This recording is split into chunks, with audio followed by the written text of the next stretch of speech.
this. if you It's rush like, them. you guys are talking about this, and I only have a short amount of time here with you. What do you think about New York? I know you probably already done the politics in the show. I don't think the Panthers are going to take him down in the first round.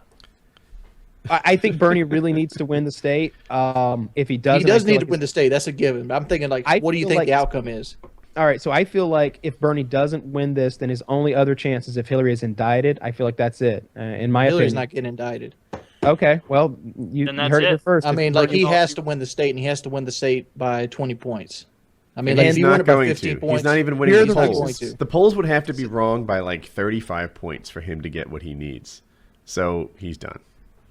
And it's a closed primary or whatever you call it. It's a closed election, so the independents, the Republicans can't vote. Only the Democrats. And the deadline to switch, if you wanted to, was back in like October of last year, August of last year, something like that.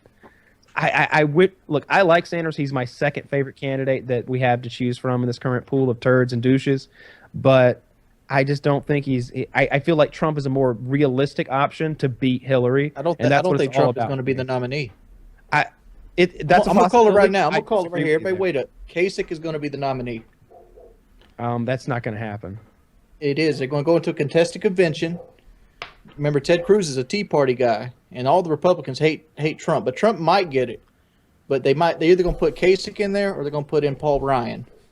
Paul Ryan he literally came out yesterday and was like, I want to state this emphatically. I'm not. He's like something about. He's like, I'm not running for the office of president. I had that opportunity. I mean, but like, Hillary's going to beat whatever Republican they put up anyway. We'll see. Hillary is a gaffe machine, and if you get somebody out there to like get her off her center and get her like speaking off the cuff. And I feel like Trump can do that. Trump can make you look silly up there. Here's why Trump loses to Hillary, though, Kyle. Okay. Hillary is essentially Obama 3.0. No. So the black people love her. Look, Hillary looks okay right now because she's running against somebody who doesn't actually attack her. Sanders is running a campaign that inspires some people because it's so kind and gentle and nice, but it loses. When she goes against Trump, he is going to be... Trump knocked off Jeb Bush. He knocked off Kasich, really. He's going to beat Cruz. He knocked off Paul... who am I looking for? Marco Rubio. But Rubio's on the list. I'm looking for the Ron Paul's son. Rand Paul, maybe? Rand Paul, thank you. He knocked off Rand Paul. He knocked off everybody, right? Hillary looks good. Race. Hillary looks her best right now because she's running against a sweetheart. When she starts running against someone who punches back, she is going to look terrible, right? When Hillary's identity stops becoming the senator from New York, Bill Clinton's wife, and starts becoming like a fat, ugly whore who's been evil her entire life, when you start seeing Trump tweeting memes of her with horns and fire coming out of her nose and her whatever, can I point out something though? Mm-hmm. All right. In a political process, you have certain states that are almost always a given. For example, New York and California are almost always going blue. Texas is almost always going red. Mm-hmm. Most of the southern states are going to go red. All Hillary has to do is win 2 or 3 of the southern states and win in some of the states that Ted Cruz won in, such as like Iowa, Wisconsin, and places like that, which is very easy to do for a Democrat, because like Wisconsin's like a state that flip-flops red or blue. All you gotta do is win those 2 or 3 key states, and you got it. And women hate Trump, black people hate Trump, Latin people hate Trump. Trump is pretty much a old white candidate. So, and I don't think he's got the numbers to back it. For people who maybe aren't Americans and don't know this already, there's red states that are Republicans, blue states that are Democrats, and purple states that are swing states. They could go either way. The thing is, there's so many more blue states than red states that the Republicans have to, like, shoot the moon. They have to get almost all the purples to go to their side to win. Because if you just look at the reds and blues, the Democrats are practically winning already. They just need, 3 out of the 7 purples, or that's a lot. 2 out of the 7 purples, and they win.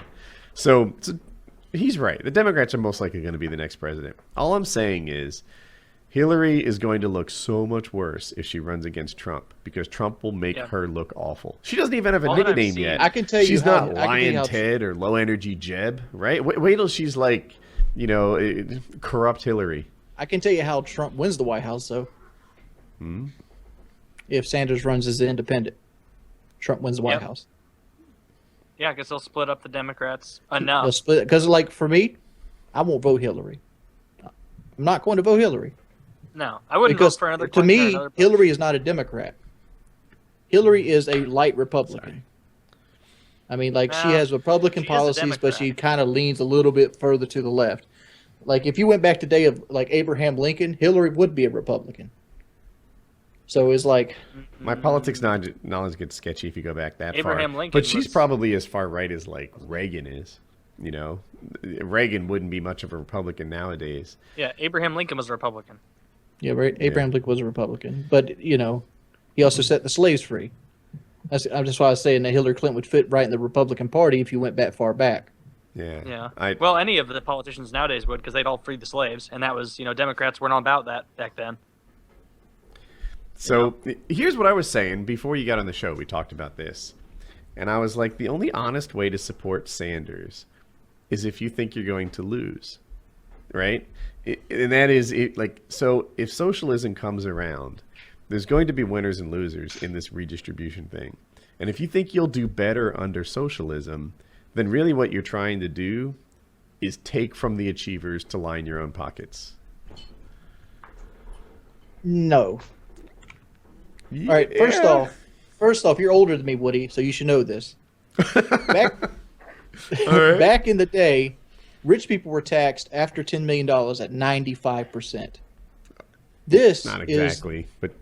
Well, it did. Eisenhower knocked it down to 75%, and it slowly went down to There were Reagan. so Reagan many knocked it down tax to deductions 38%. back in that back day that it wasn't the same. You'd create... This is after $10 million, so it's a scale. You just make fake partnerships that have, like, cash gains and tax losses. I mean, even during, like, Carter's day, there was a 70% tax rate. And everyone had these, like, crazy funds and losses and stuff that, like, even if your business made money, you'd be able to have to lose money in the books. The point I'm trying to make is these fake tax rates that they pull out from the back were never really what they say they were. When there was a 70% tax rate, you didn't pay it. There's some companies that didn't escape that fake tax rate, and we lived in a paradise.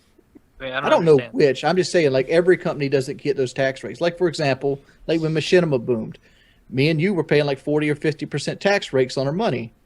I mean, if we were Donald Trump, we wouldn't be paying 40 or 50% tax rates because we would have all these like shell companies and things to funnel money through and launder money, and we got the process down pat. But like, not everybody is Donald Trump. Not every company has these expensive accountants that do nothing but launder money and like kind of like clean money as it goes through a system. So there's going to be more money made out of taxes in a 95% era tax rate than there is in like a 28.8% era tax rate or 35% of the day standards.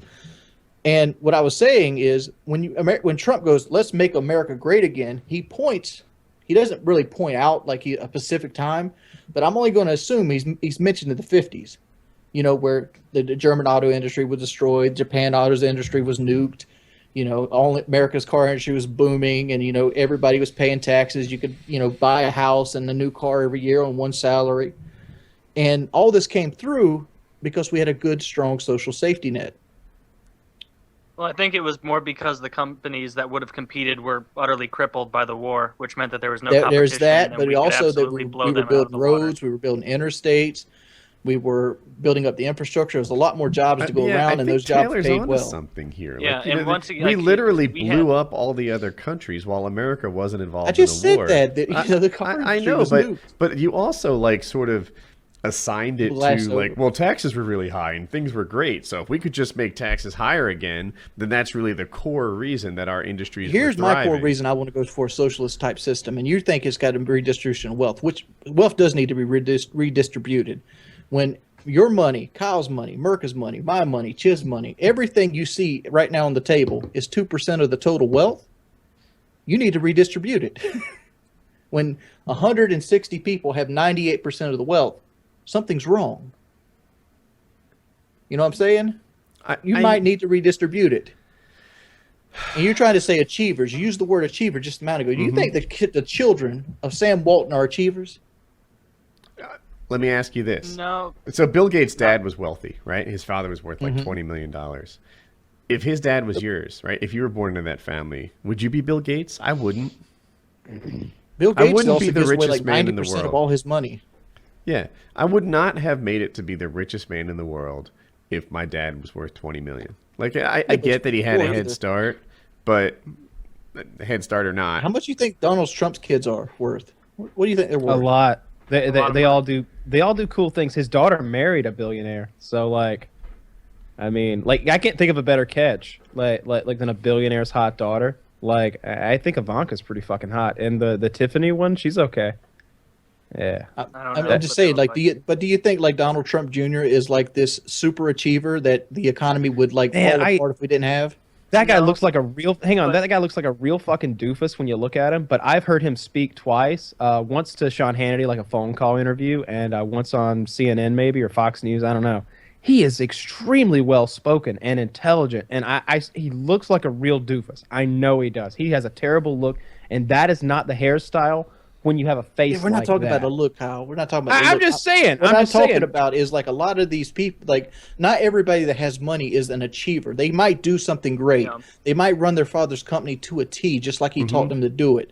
And he might constantly make money, but they were born with a money pipe already full blast. But on the same token, not everyone who's born or in a situation where they don't currently have funds available to them just ended up there, because they fell off a ladder and, they had to pay $600,000 for a new spine or some shit. Like most people, I don't know, it just seems like it's a really harsh dichotomy where one side's like all those people who have money, they're not really heroes, that's the Sanders side. And then the other side that's so against it is, all these people don't have money because they're just not working because they fuck people out of their mortgages. Wait, are those what? Achievers? I don't know, man. Back in 2008, you had people borrowing money off of the gains of bad mortgages, and then they would, sell that money back for profit. The mortgages to other companies for profit, and eventually these mortgages started going belly up, and it caused the crash of 2008. Yeah. Are everybody that became millionaires during that time, are they all super achievers? For no, of course not. Juggling numbers? It's a differentiation to make. But like here, like you think of every millionaire as a Justin Bieber, somebody that worked hard at their craft, put in the hours, and then made it gain success. That's not always the case either. That's the overwhelming majority, I would say. Like I would, especially when we talk about millionaire, right? We're not talking about billionaire. We're not talking about like 100 millionaire. We're talking about the people who have like less than 5 million. They probably started a business. It was successful. Yeah. They worked all the time. I haven't had a day off in like 6 years, right? Yeah, more likely than not. That's a bit. Yeah, but you also under Bernie Sanders' tax plan would not be adversely hit. And you wouldn't have it any other way. Because you don't make $10 million a year, would he? You would absolutely have to. Everybody would have to. I mean, but so if you started making $10 million a year, you'd be adverse to paying like 20% more. We're about to start the Crusher. All right, and when the Crusher hits the scene, $10 million a year is gonna be chump change. I'll be the richest one on this call. We're gonna be. I'm just saying this. It's good to have rich people, and rich people deserve to be rich if they work for it. They do. But on the side note is when you have companies like Walmart, you have companies like the pharmaceutical people like Martin Shkreli, that are just laundering and leasing people for their money because they can. When you have companies like McDonald's that won't pay their workers a fair wage, when you have companies like Walmart that get it coming and going, they pay their employees so little that the government has to subsidize them with food stamps, and then the people turn around and use the food stamps in their company.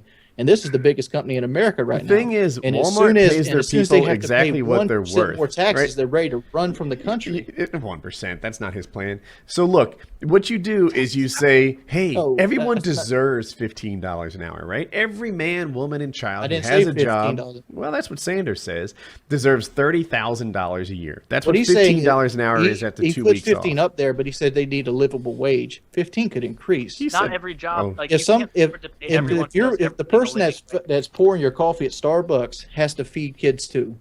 They do, and even if everybody went to school and everybody was a wonderful achiever, somebody has to dig the ditches. Okay, hold on a second. Capitalism requires people to make more of themselves than a barista. Crony capitalism. That's what we're trying to go to a socialist. No, crony capitalism means that you hire people who are your friends instead of a meritocracy. So. But you don't all get to make 30 grand a year if you're not worth that. If there's so many, it's supply and demand determines what's wages. worth 30 grand though. Supply and demand determines it, just like it determines the price on everything else. It you also includes realize human capitalism capital. doesn't work unless it's in an enclosed system. I think what you don't realize is that if you make the minimum wage $15 an hour, then people are guaranteed to lose those jobs, right? The fries and McDonald's will make themselves because at $15 an hour, it's cheaper that way. You got to put government regulation on it. Okay, so here's the thing. When you take the government and you have it mandate how things are run, right? So it's protectionism that is so strong, right? Like, all right, now this is forced to be done in the U.S. It's forced to do that. If the government starts regulating how these things do, instead of allowing these companies, or forcing these companies, I should say, to compete on their own merits, you get what happened to Russia. Right when the hold on a second. When the Iron Curtain, when the Iron Curtain dropped, and we looked inside what was Russia, it looked like it was the 50s. Their cars were old-fashioned, while ours were electronically fuel-injected. Their tractors and tanks and all the crap they had. Their farmers were shit. You want to know why? Because they weren't forced to compete on prices next to others like American farmers are. They weren't on the level with us in any way. You're trying to say staying up to date with other countries that have like this thing. I'm looking at countries like the Finnish countries. The competition is what the entire universe is about. What about Germany? Germany's look got at how evolution base. Works. No, hang on. Just look at how evolution works. It's the survival of the fittest. And if we start changing that, then it's going to be the survival of the shittiest. It's just how really it is.